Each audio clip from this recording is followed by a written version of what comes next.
The rain was soft that morning, like a secret being whispered to the city. People hurried beneath umbrellas, ducking into shops and cafes, trying to stay dry. But for Ayaan, this kind of morning was a quiet invitation. The cafe on 5th Street Rain, cafe, as he liked to call it, was his usual stop when clouds filled the sky. A little corner table near the window, a cup of black coffee, and his sketchbook. It was all he needed. He arrived soaked from the knees down, his hood dripping. The bell above the door jingled softly. The scent of cinnamon rolls and warm coffee welcomed him inside. He nodded at the barista, ordered his usual, and headed to his favorite seat. But today, someone was already sitting there. She was laughing at something on her phone. Her hair was loose, soft curls brushing against her cheek. She wore a pale yellow sweater and no makeup, just a glow in her eyes that the rain couldn't dim. There were empty seats all around, but something made Ayaan pause. He cleared his throat gently. Hey,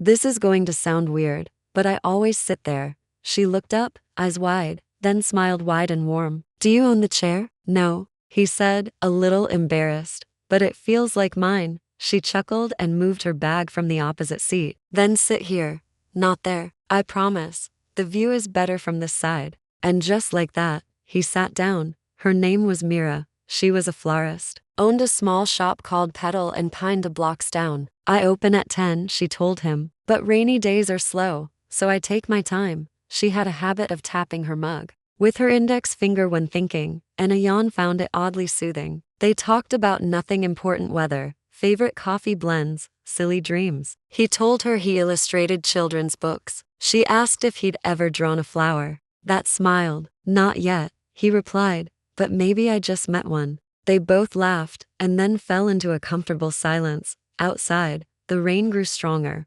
sliding down the windows like silver threads. People rushed past, umbrellas flipping in the wind. Inside, the cafe felt like a separate world, warm, still, timeless. When it came time to leave, Mira stood and looked at the downpour. Guess I should have brought an umbrella. Ayaan held up his own, still damp but functional. We can share. I'm headed that way. Their hands brushed as she took his arm. Neither of them said anything about it, but both felt the electric softness of that moment. They stepped into the street, close beneath the small umbrella. People moved quickly around them, but they walked slowly like the rain belonged to them. Ayaan tried not to stare, but he couldn't help glancing at her. Mira didn't look away. Her eyes held his, and for a few heartbeats, the world disappeared. Behind the fog of breath and drizzle. At the corner where their paths split, Mira turned toward him. Thank you, she said, adjusting her hair. For what? For the company, the seat, the umbrella. She paused. For not being boring. Ayaan smiled. Anytime. He wasn't sure why he did it. Maybe it was the way her voice softened, or the way her eyes stayed on him, unblinking, like she was waiting for something. Or maybe it was the rain itself, how it gave permission for people to do things they normally wouldn't. He leaned in, just enough. She didn't move back. Their lips met, not with urgency, not with lust, just a single, thoughtful kiss, a question, and an answer. It lasted only a moment, but when they parted, her breath was caught in her throat, and his heart was beating faster than it had in months. I wasn't expecting that, she said softly, eyes still closed. Me neither, he whispered. She stepped back, smiling. Well, I should go before I start liking this too much. Ayaan raised an eyebrow. Is that a bad thing? It might be, she teased. For you. Then she walked away. No umbrella, no rush, just a soft laugh in the rain. Ayaan stood there for a while, letting the water drip from his hair, lips still tingling. Back in his apartment later that day, he pulled out his sketchbook. The page stayed blank for a long time. Then with a pencil in hand, he began to draw a flower. It was smiling. The next morning came wrapped in the scent of jasmine and fresh bread. Ayaan had barely taken his first sip of coffee when the bell above the rain cafe door jingled again. It was her. Mira stepped in like she belonged there, like the air had waited for her before moving. She wore a soft pink scarf today, wrapped loosely around her neck, and held a book tucked under her arm. Ayaan blinked once. You again? She tilted her head. You sound surprised. I guess I was hoping more than expecting. She smiled, slid into the seat across from him, and placed the book on the table. Wuthering Heights. I thought maybe I could borrow your chair again. It's our chair now, he said without thinking. Her smile widened. From then on, the mornings became theirs.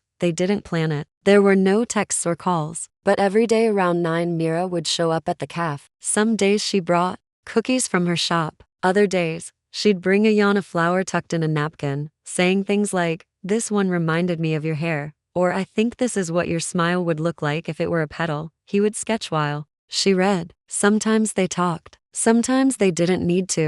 He learned she loved lavender but hated roses. She learned he liked jazz but never listened to it while drawing because it made him feel too much. One morning, she invited him to her flower shop after breakfast. Petal and pine was everything Ayaan imagined and more. Wooden shelves lined with glass vases, tiny handwritten notes on each pot, and the air full of something green and ancient. Mira moved through the space like she was born among blossoms. She tucked loose stems behind his ear and called him her walking bouquet. He laughed. "You know, you're kind of weird." "I know," she said with pride. She showed him how to water succulents properly, how each flower had its own personality, and how the orchids only listened to jazz on Sundays. He wasn't sure if she was joking or not. Ayaan spent the afternoon sketching her while she worked. Not just her face or her hands, but the way she leaned into her plants, the way her fingers brushed petals like they were made of glass. He didn't realize he'd drawn an entire page of just her smile. Later that week, she invited him to her apartment. It was warm, with books piled everywhere and fairy lights strung lazily along the windows.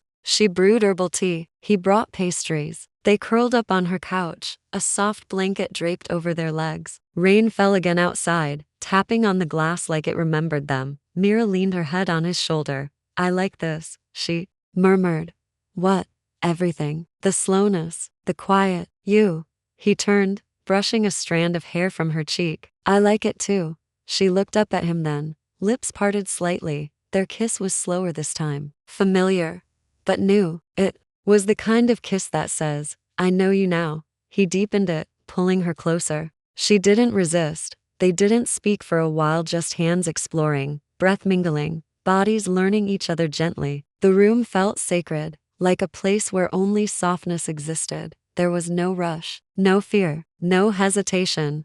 Her sweater slipped off easily. His shirt followed. Her skin against his was warm, inviting. She kissed his collarbone. He sighed against her neck. Every motion was quiet, tender, worshipful. It wasn't about passion in that moment, it was about trust. When it was over, they stayed wrapped around each other, skin against skin, heartbeat against heartbeat. Mira traced patterns on his chest with her fingertip. "That was." "Yeah," he said softly. Neither of them said more. She fell asleep curled against him, her breath rising and falling like waves, and Ayaan stayed awake just a little longer, watching her sleep, memorizing the curve of her back, the way her hand rested on his ribs, and the tiny smile still lingering on her lips. He wasn't sure what this was, but he knew he didn't want to go a morning without it again. The morning sunlight slipped through Mira's bedroom curtains like golden threads. Ayaan woke up before her, the way he often did now. He liked those early moments when the world was still, when her breath was soft and steady against his chest,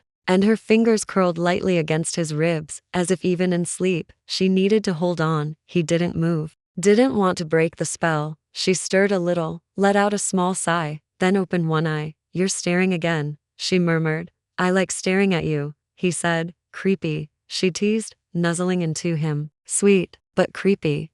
Ayaan chuckled, pulling her closer. Her skin was warm, her hair a soft mess that smelled like lavender and dreams. He kissed the top of her head. That morning, like so many before, began with no urgency. They made breakfast barefoot in the kitchen. Mira scrambling eggs while Ayaan sliced strawberries. He stole one and popped it in her mouth. She smiled with her eyes more than her lips. They ate on the floor, music playing low, legs tangled, and all the while, Mira watched him. She always did, not just in those quiet moments, but everywhere, in the cafe, at her flower shop, even on walks to the bookstore. He would be talking about something ordinary: cloud shapes, book covers, how pigeons always looked like they were late to something, and Mira would look at him like he'd just recited a poem meant only for her. Ayaan noticed it the first time they spent an afternoon painting at the park. She had pulled out a small watercolor set, dabbed colors across a page, and watched him with that same soft, focused gaze. It made him feel seen. Not like he was impressive, not like he was brilliant, but like he was home. "Why do you do that?" he asked once. Do what? That thing. You look at me like I'm going to vanish. She paused, brushing her fingers along his jaw. Because I want to remember you, exactly as you are, before the world changes you. He had no answer for that, just kissed her gently. That afternoon, they visited the city's small gallery. Ayaan had once told her he liked watching how people stood in front of paintings. Mira remembered. As they moved from one canvas to the next, she reached for his hand. He held hers without hesitation. At one point, they stood in front of a painting of two abstract figures leaning into one another, made entirely of soft brush strokes and deep colors. Mira leaned into him, pressing her cheek to his shoulder. This one's us, she said. He smiled. I don't look that good in blue. You do in my head. Later that night, back at her apartment, she took his sketchbook off the table. While he made tea, she flipped through the pages slowly, taking in the illustrations, some whimsical, some intricate, some clearly drawn from memories they had shared. Flowers, mugs, street corners. Her smile. She paused on a sketch of her asleep in his bed, hair spread like ink across the pillow. You make me feel beautiful, she said softly as he entered the room. You are, he replied simply, placing the tea down and sitting beside her. Her fingers brushed the page. Not just here, she said, tapping the paper. Here too. She placed her hand on her heart. They didn't talk much that evening. They didn't need to. The intimacy between them had deepened into something unspoken, something calm and rooted. Their kisses were slower now, not the electricity of newness, but the warmth of knowing. That night, in the golden glow of bedside lamps, Mira pulled him down beside her. Their clothes disappeared between kisses. Skin met skin in soft, rhythmic movements. There was no rush, no fire, just warmth, breath, closeness. She traced circles on his back. He ran fingers through her hair. Their bodies spoke in the language of tenderness. Afterward, she curled into him, her head resting on his chest, and whispered something he barely caught. What? He asked. I think I'm falling in love with you. He didn't panic. He didn't overthink. He simply kissed her temple and whispered back, I think I already have. Ayaan sat at his desk, pencil in hand, eyes fixed on the half-drawn sketch of a boy holding a balloon shaped like a heart. The lines weren't quite right. He frowned, erased, tried again. His apartment was quiet except for the soft hum of music from the old speaker Mira had convinced him to keep. She walked in barefoot, hair still damp from a shower, wearing one of his shirts slightly oversized, sleeves rolled. In one hand, she held a bowl of peaches. In the other, a small white flower. Without saying a word, she walked behind him and gently placed the flower behind his ear. He looked up at her reflection in the window. You just made me a lot prettier, he said. You were already pretty, she replied, bending to kiss the top of his head. Then she slipped her fingers into his hair. Ayaan closed his eyes. It was something she did often now. When he was working, reading, even watching her arrange flowers, Mira would quietly walk over and thread her fingers through his hair, sometimes playfully, sometimes slowly, like she was memorizing each strand. It calms me, she said once, when he asked why, and it did something to him too, something that made him feel soft and strong all at once. That morning, she stayed behind him, still running her fingers through his hair, occasionally twisting a lock and letting it fall again. I like watching you draw, she said. I like when you do this, he replied. She rested her chin on his shoulder and looked down at the sketch. What's that? New story. A boy who's scared of love, so he keeps sending it away in balloon form until one floats back. She kissed his neck. Sounds like someone I used to know. He turned slightly. Used to? She smiled. You're not scared anymore. No, he said, setting the pencil down. I'm not. He turned fully toward her, and she sat on his lap, bowl of peaches between them. She picked one slice and fed it to him. Sweet, soft, chilled. Then he fed her one. Soon the bowl was forgotten on the side table. They kissed, long, slow, unhurried. Her legs straddled his, her arms wrapped around his neck. He let his hands trace the curve of her waist, lifting the hem of the shirt ever so slightly. Their breaths deepened. Their kisses tasted like fruit and sunlight. She whispered his name against his lips, her voice soft, barely there. He lifted her and carried her to the couch, half-finished drawings falling to the floor like forgotten thoughts. There was no music playing now. Just the sounds of them, soft sighs, tangled breaths, the quiet rhythm of closeness that asked for nothing more than this moment. She whispered, I love how you touch me, and he answered without words, letting his hands and mouth say everything. Later, wrapped in a blanket, her head resting on his chest again, Mira spoke softly. I used to think love had to be complicated, chaotic, full of games. Ayaan ran his fingers down her arm. And now it feels like breathing. He kissed her forehead. You make everything feel like home. They stayed there the rest of the afternoon, napping between conversations, occasionally sharing leftover peach slices, the kind of day that leaves no trace on the calendar, but stays forever in memory. That evening, she picked up one of his sketches and held it toward him. You ever going to show these to anyone else? She asked. He shrugged. Maybe, one day.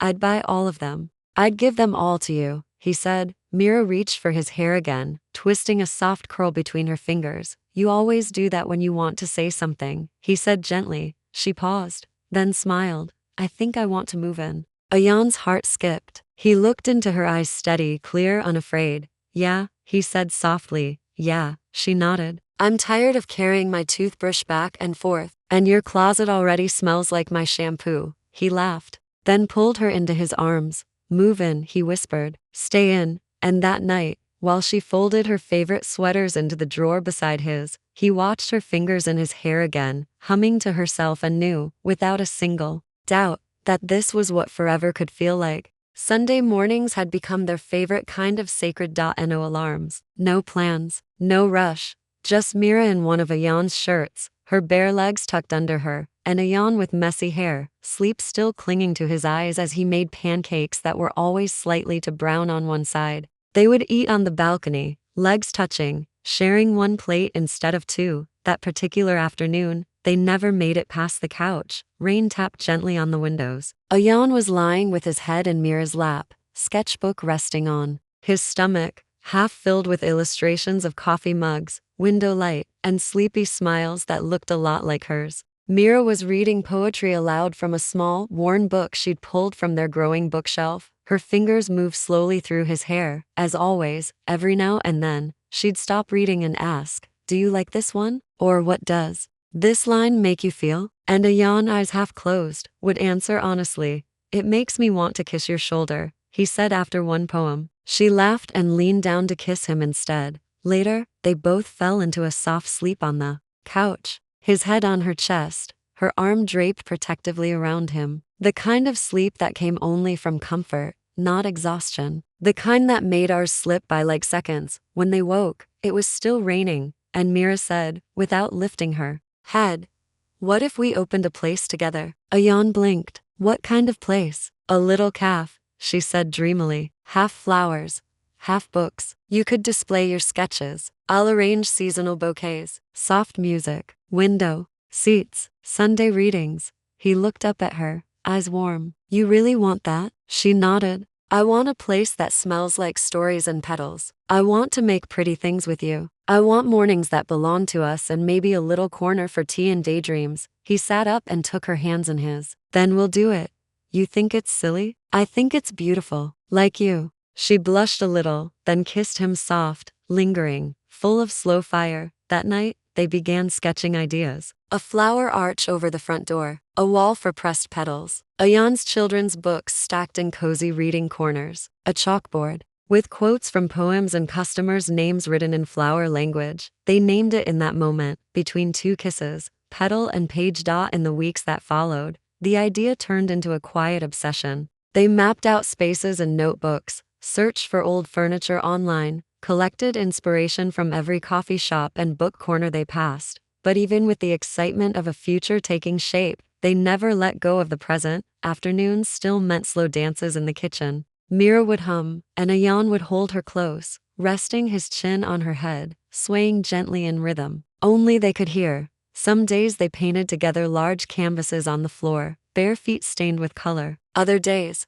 they lay tangled in bed, just whispering dreams and kissing until they forgot what time it was. There was never any pressure, no drama, no where's this going, because they already knew. One evening, Mira surprised him with a small gallery show.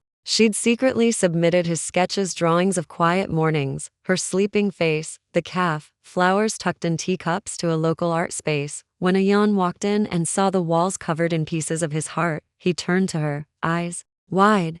You did this?" She just smiled and nodded. He kissed her there in front of strangers, not caring who saw. It wasn't grand. It was honest. Like everything between them. After the show, he brought her home, sat her on the bed, and gently pulled her close.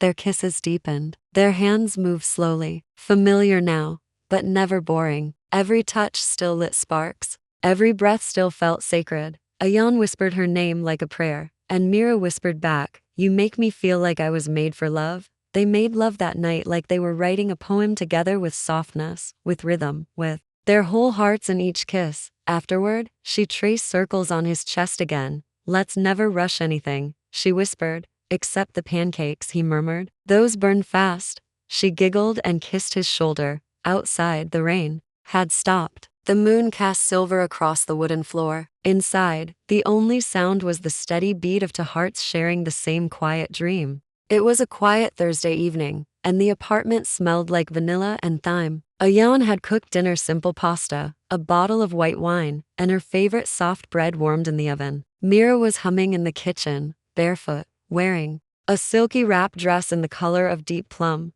Ayaan couldn't stop staring. She always looked beautiful, but tonight, something about her glow under the dim kitchen lights made his breath catch. He had planned this night in the smallest, softest way possible. No crowds, no pressure, just them, just love. After dinner, Mira reached across the table and laced her fingers through his. "I want this every day," she said softly. "The quiet, the food, the you." Ayaan smiled. "Me too." The candles on the table flickered gently, casting golden light on her cheeks. He stood up slowly, walked around the table, and knelt beside her chair. Mira's smile faltered into something deeper. Ayaan, he didn't pull out a ring. Instead, he pulled out a folded piece of thick sketch paper. On it was a drawing, a simple black and white sketch of the two of them sitting at this very table, candles between them, her hand in his. A small flower bloomed in the corner of the page, her favorite, white ranunculus. He handed it to her silently. She opened it slowly and read the words scribbled in his soft pencil handwriting beneath the sketch. "Will you be the story I grow old inside?" She stared at it for a moment, then at him. Tears filled her eyes. "Yes," she whispered. "Yes, always yes." He rose, and she wrapped her arms around his neck, pressing her lips to his with trembling joy. Their kiss was warm and tear-sweet, and the whole room seemed to exhale in relief. "I didn't want to do anything big," he murmured. "I just wanted the moment to feel like us." "It does," she whispered against his lips. "It's perfect." Later, they sat curled on the couch, the candles still glowing around them. She held the sketch like a treasure in her lap, occasionally looking at it with a dazed smile. Ayaan reached over and brushed her hair back. "Do you want a ring?" "Eventually," she said with a grin. "But for now, I think I want you." He stood and offered his hand. "Then come with me." She followed him into the bedroom, lit only by a single candle on the dresser. The light flickered across the bed like a sigh waiting to happen. He kissed her gently, as if rediscovering her for the first time. She touched his cheek, lips, chest-like. She was making sure he was real. They undressed each other slowly, not with urgency, but reverence. The air between them was thick with emotion, their movements soft, unhurried. Mira's fingers trembled slightly as she guided his mouth to hers, and he kissed her like someone tasting love. Her dress fell like a whisper. His hands found her waist. They moved together onto the bed, sheets rustling beneath them like pages. Turning. There was no need for words. Their bodies spoke in slow rhythm, heart to heart, skin to skin. Ayaan kissed her collarbone. Mira sighed his name. They made love that night with all the softness in the world, like two souls wrapped in velvet. Like time had melted just for them. After, she lay against him, chest rising and falling in peaceful waves. Her fingers drew quiet circles over his shoulder. "You're mine now," she said softly. "I've always been yours," he whispered. The candle burned lower. She reached up and ran her fingers through his hair again, gently, like she always did when the world slowed down. "I want our place to have big windows," she murmured. "It will, and a door that never locks when you're inside. It never will." They lay there, drifting between conversation and silence, between dreams and the hush that only comes after a promise has been made and heard. The world outside kept spinning, but in that little apartment, in that bed of warm sheets and flickering candlelight, two people existed in a kind of stillness that not even time dared interrupt. The morning of their wedding was simple. There were no grand halls, no tuxedos, no rows of strangers. Just sunlight pouring through trees, petals floating on the breeze, and the gentle sound of music from a single violinist Mira had once met at her shop. She wore a soft, cream-colored dress, no lace, no glitter, just light fabric that moved with the wind. Her hair was pinned loosely, a few strands escaping on purpose, and a single flower tucked behind her ear. Ayaan stood under a wooden arch draped with white blooms and eucalyptus. He wore a pale linen shirt and sand-colored trousers, barefoot like she asked him to be, so the earth can feel you standing in this promise, she'd said with a smile. Their closest friends stood in a circle around them. No one held phones. No one tried to record. Everyone just watched. When Mira walked toward him, Ayaan forgot how to breathe. She looked exactly like everything he had never dared to ask for, free, soft, and already his. They didn't exchange vows they had written down. Instead, they spoke from memory, from feeling, from heart. Mira took his hands, eyes glistening. I don't promise you excitement, she said softly, or fireworks, or forever being the girl with perfect hair. Everyone chuckled gently. But I promise you mornings, quiet ones, warm ones, messy ones where I burn the toast and steal the blanket. I promise to love you when I'm laughing and when I don't feel like myself. I promise to choose you, always. Ayaan smiled, his voice low and clear. I don't promise to be perfect, he said. I won't always know what to say. I'll probably forget our anniversary once, maybe twice. More laughter. But I promise you softness, and honesty, and a home that doesn't have to be a place. I promise to be yours completely, to make you tea when you're tired, and hold you like the world's still spinning. They didn't need rings to seal it, just a kiss. And when Mira rose on her toes and Ayaan met her halfway, it wasn't loud or dramatic. It was quiet, gentle, and deep, like 2 pages closing the chapter of waiting and opening the story of always. That night, they returned to the apartment that had held their story from the start. There were still flowers scattered across the bed. Mira's dress hung over the back of a chair, and Ayaan's shirt lay folded on the nightstand. They stood in the doorway a moment, just looking at each other. Wife, Ayaan said, tasting the word. Mira smiled. Husband. They moved through the space with reverence, brushing fingertips along familiar furniture as if everything had new meaning now. Ayaan pulled her into his arms, swaying slowly to music only they could hear. They kissed, long and deep, then undressed. Without rushing, her hands slid under his shirt. His fingers traced her back, slow as a breath. They fell onto the bed in soft laughter, then wrapped into each other like they'd been doing it all their lives. There was nothing new in the way they made love that night, and yet everything was. Every kiss felt like a promise spoken again. Every touch felt like a vow that couldn't be put into words. They whispered each other's names like prayers, her hands in his hair, his arms around her waist. The rise and fall of their breath in the candlelight. After, they lay still, skin against skin. No blankets, no walls, just love, naked and real and unshakable. I want to remember this forever, she whispered. You will, he said. It's already part of you. She shifted so her head lay on his chest, her favorite spot. The beat of his heart was calm, sure, and steady. I used to be scared of things ending, she said. I'm still scared of that sometimes, he replied honestly. She looked up at him. But this doesn't feel like an ending, does it? No, he smiled. It feels like always. She reached for his hand and laced her fingers through his. Their rings would come later, but this touch was all the forever they needed. They didn't fall asleep right away. They lay there, whispering small dreams about their calf, the flowers they'd grow, the books they'd share, the kind of mornings they'd waken to, and somewhere between the laughter and the kisses, Mira whispered 3 words, not like a phrase but like a truth. Always, always, always. And Ayaan answered, always, the end. Or maybe, the beginning.